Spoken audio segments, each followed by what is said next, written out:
आज का पहला पाठ प्रेरित चरित अध्याय 2 पद संख्या 1 से 11। जब पिन्तेकोस्त का दिन आया और सब शिष्य एक स्थान पर इकट्ठे थे, तो अचानक आंधी जैसी आवाज़ आकाश से सुनाई पड़ी और सारा घर जहाँ वे बैठे हुए थे गूंज उठा। उन्हें एक प्रकार की आग दिखाई पड़ी जो जीभों में विभाजित होकर उनमें हर एक के ऊपर आकर ठहर गई। वे सब पवित्र आत्मा से परिपूर्ण हो गए और पवित्र आत्मा द्वारा प्रदत्त वरदान के अनुसार भिन्न भिन्न भाषाएं बोलने लगे।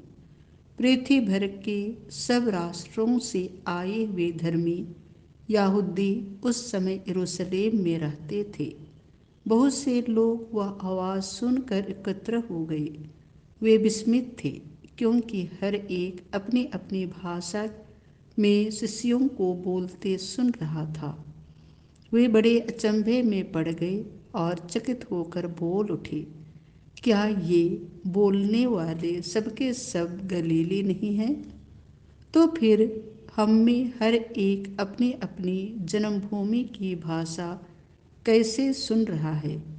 पार्थी, मेदी और एलामिती, मेसोपोटामिया, यहूदिया और कम्पादुकिया, पोंतुस और एशिया, फ्रुगिया और पंफूलिया, मिस्र और कुरेने के निकटवर्ती लिबिया के निवासी, रोम के यहूदी तथा दीक्षार्थी, प्रवासी, क्रेत और अरब के निवासी, हम सब अपनी अपनी भाषा में इन्हें ईश्वर के महान कार्यों का बखान करते सुन रहे हैं।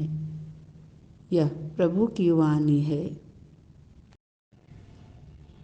आज का दूसरा पाठ कुरिन्थियों के नाम संत पौलुस का पहला पत्र अध्याय 12 पद संख्याएं 3 से 7, 12 से 13। इसीलिए मैं आप लोगों को बता देता हूँ कि कोई ईश्वर के आत्मा से प्रेरित होकर यह नहीं कहता ऐसा शापित हो, और कोई पवित्र आत्मा की प्रेरणा के बिना यह नहीं कह सकता ऐसा ही प्रभु हैं। कृपादान तो नाना प्रकार के होते हैं, किंतु आत्मा एक ही है।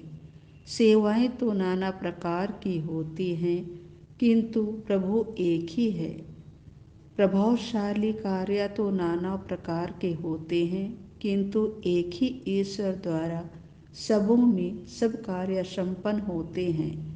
वह प्रत्येक को वरदान देता है, जिससे वह सबों के हित के लिए पवित्र आत्मा को प्रकट करे।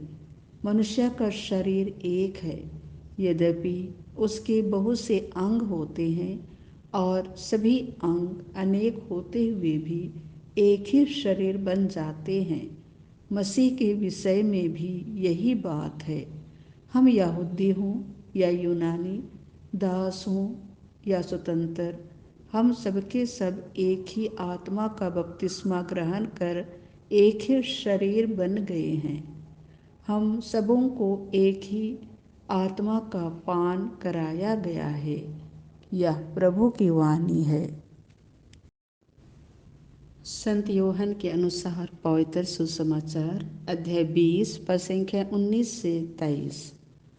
उसी दिन अर्थात सप्ताह के प्रथम दिन संध्या समय, जब शिष्य यहूदियों के भय से द्वार बंद किए एकत्रित थे, ईसा उनके बीच आकर खड़े हो गए।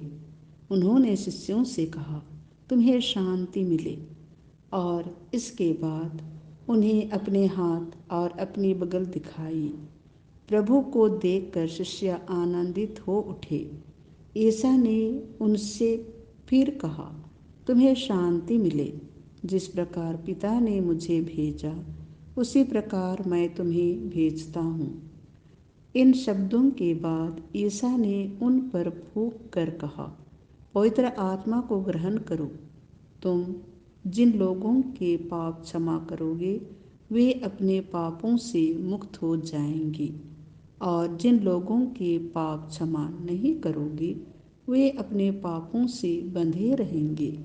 यह प्रभु का सुसमाचार है।